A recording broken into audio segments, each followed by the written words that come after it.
Sur le port, les signes d'une reprise de l'activité sont là. Cela faisait bien longtemps que les conteneurs n'avaient été aussi nombreux.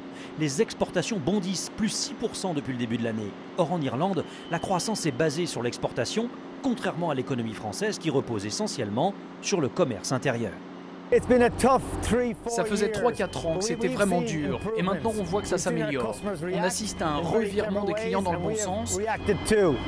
Du coup on exporte beaucoup, c'est vrai pour la nourriture, les boissons, les produits pharmaceutiques, la haute technologie et le matériel médical.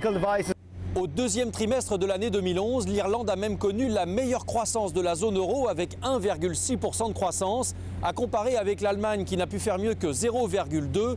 Quant à la France, elle est restée à 0% sur ce deuxième trimestre.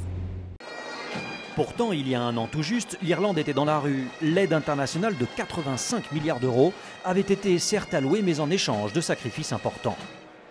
Ainsi, la TVA doit progressivement passer de 21 à 23%. Les fonctionnaires ont accepté des baisses de salaire de 15% et l'âge du départ à la retraite a été fixé à 66 ans. Résultat, beaucoup d'entreprises revoient leur stratégie. C'est le cas d'Odaios par exemple. Cette société propose des produits alimentaires haut de gamme.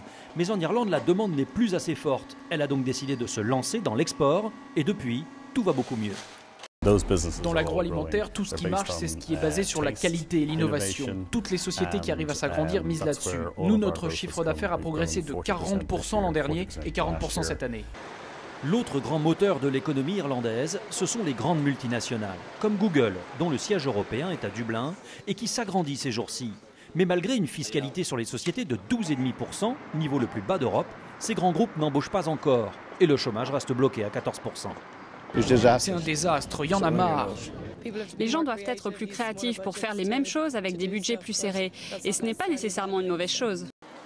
Ainsi, l'Irlande relève la tête, mais le regain d'activité ne profite pas encore à la population.